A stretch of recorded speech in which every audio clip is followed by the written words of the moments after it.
Bismillahirrahmanirrahim. Assalamualaikum warahmatullahi wabarakatuh.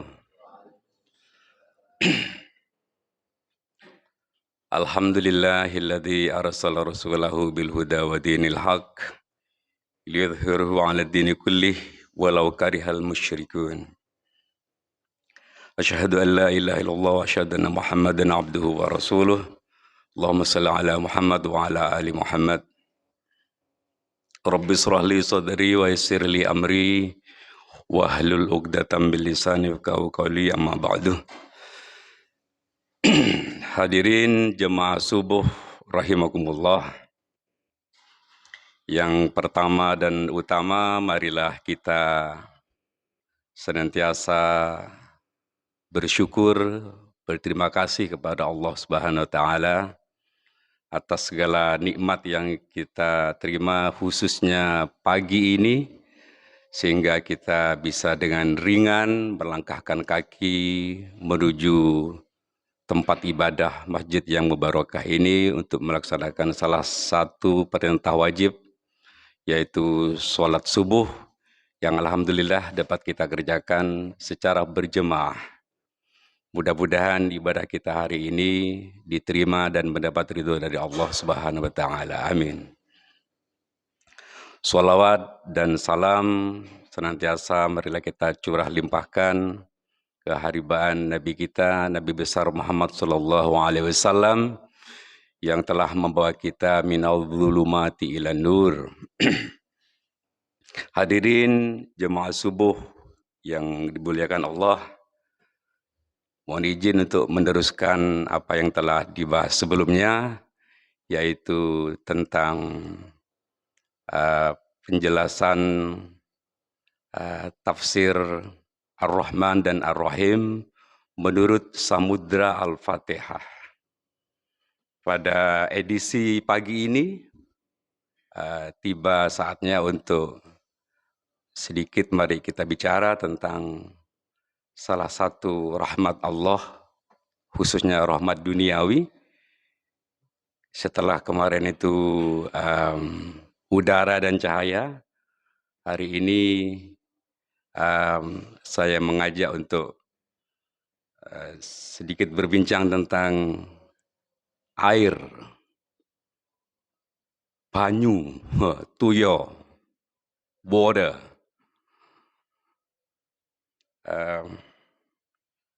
Bapak Ibu hadirin jemaah subuh, nomor satu yang pertama untuk kita ketahui ini sambil lalu menambah pengetahuan itu mengingat kembali pengetahuan kita tentang air dihubungkan dengan rahmat Allah dalam hal ini. Apa itu air? Benda apakah itu air? Ini kalau secara ilmu pengetahuan, air itu adalah benda cair yang unsurnya terdiri dari senyawa hidrogen dan oksigen dengan perbandingan 2:1. Artinya satu molekul air itu terdiri dari 2 atom hidrogen dan 1 atom oksigen. Itulah makanya simbol kimianya itu H2O, itu artinya. Yang kedua, kemudian apa nilai rahmat dari air ini? Hadirin, tak satu pun makhluk hidup dapat hidup tanpa air. Jadi semua makhluk hidup membutuhkan air untuk hidup. Surat Al-Anbiya ayat ke-30, Allah menegaskan, وَجَعَلْنَا مِنَ الْمَاءِ كُلَّ شَيْءٍ حَيٍّ أَفَلَا يُؤْمِنُونَ. Artinya, dan dari air kami jadikan segala sesuatu yang hidup, maka mengapakah mereka tiada juga beriman? Jadi air menghidupkan segala yang hidup. manusia hidup dan dapat dihidupkan dengan air. Tumbuhan makhluk hidup dapat dihidupkan dengan air. Binatang hidup dihidupkan oleh air. Bahkan bumi ini beserta planet-planet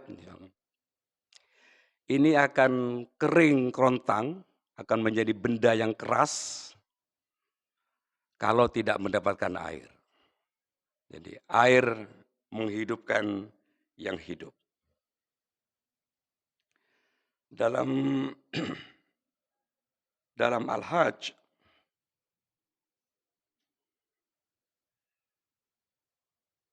Al-Hajj ayat kelima, Allah juga berfirman,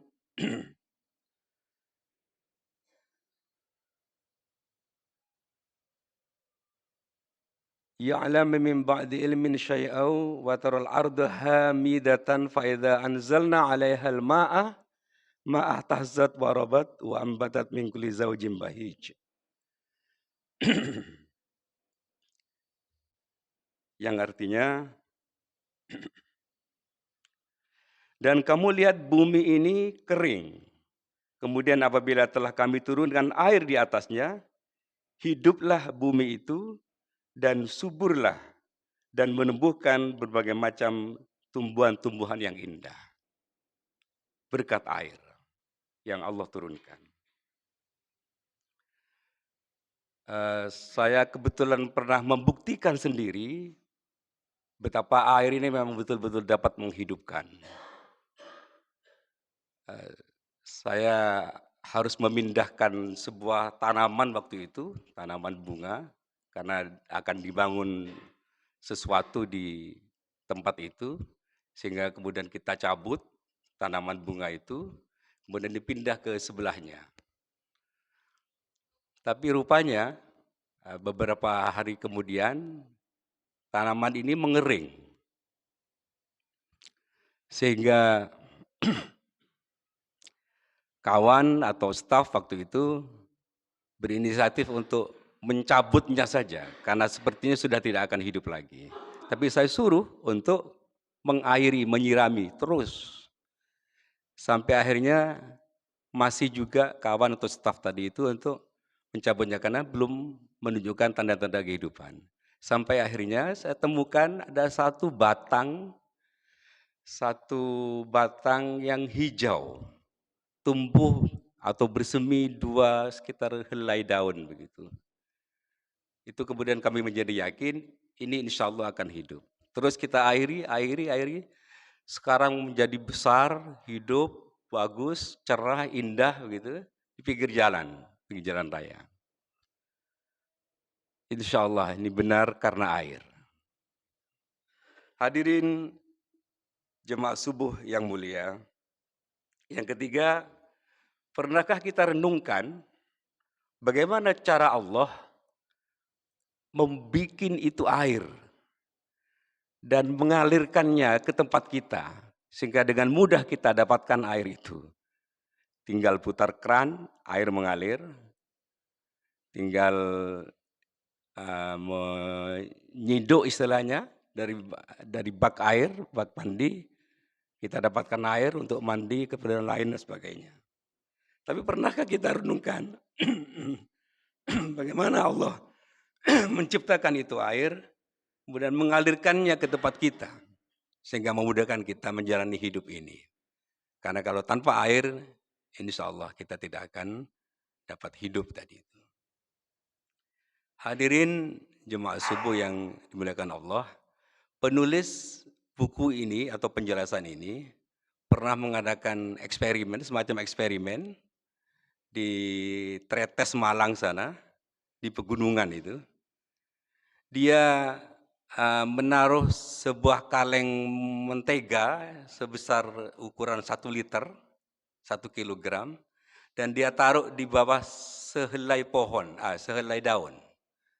Dia sebut daunnya itu daun pulai katanya.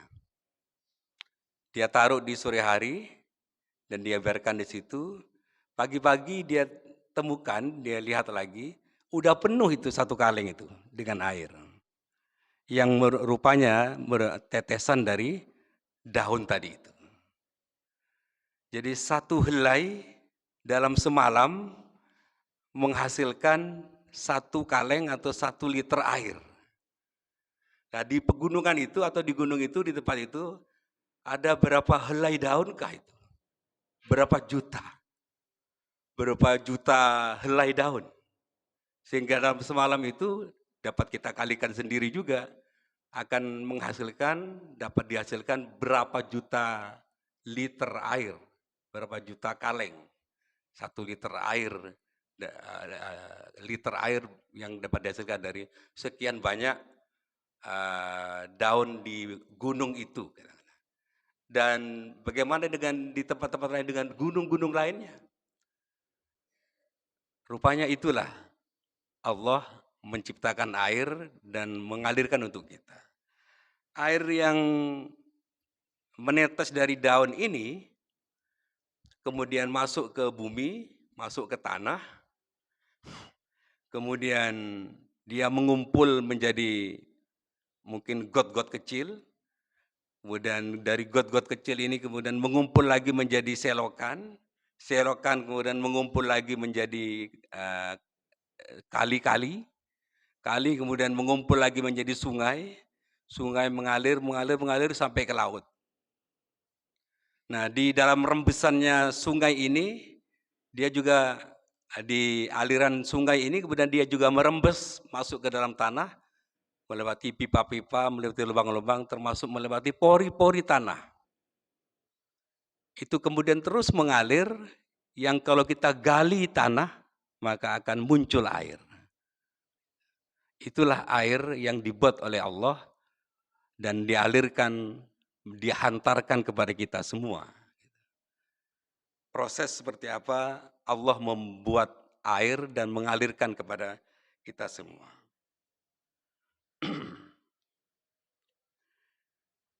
Dari sungai tadi, kemudian kalau kita gali, datanglah kepada kita manusia ini air yang sangat bermanfaat. Apa itu manfaat air bagi peradaban manusia? Nah, dengan sedikit ilmu berdasarkan hukum-hukum yang berlaku pada benda cair,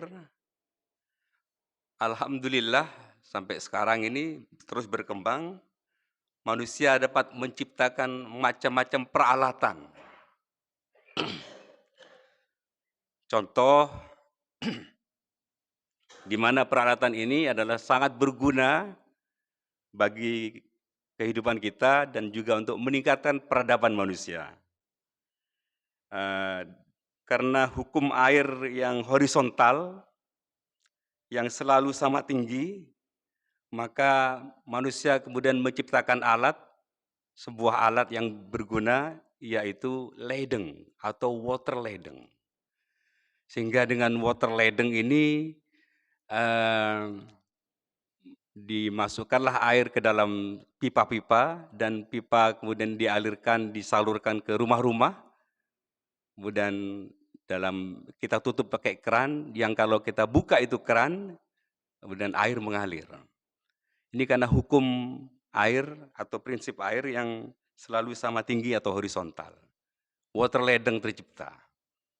Kita bilang ledeng. Mungkin pump yang sekarang ini, Pak. Yang kedua, contoh lain dari manfaat air bagi peradaban manusia dengan sedikit ilmu berdasarkan hukum-hukum yang berlaku pada benda cair adalah terciptanya pompa hidrolit. Hidro kan air, Pak ya.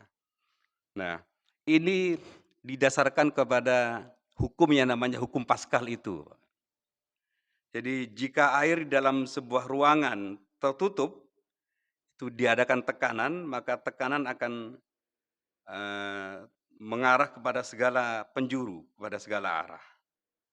Dan kemudian itulah kemudian bisa diciptakanlah alat yang namanya pompa hidrolit itu, yang banyak sekali kita pakai juga dalam kehidupan kita sehari-hari. Contoh lain, Hadirin jemaah subuh yang mulia, eh, air itu ternyata memiliki gaya tekan ke atas.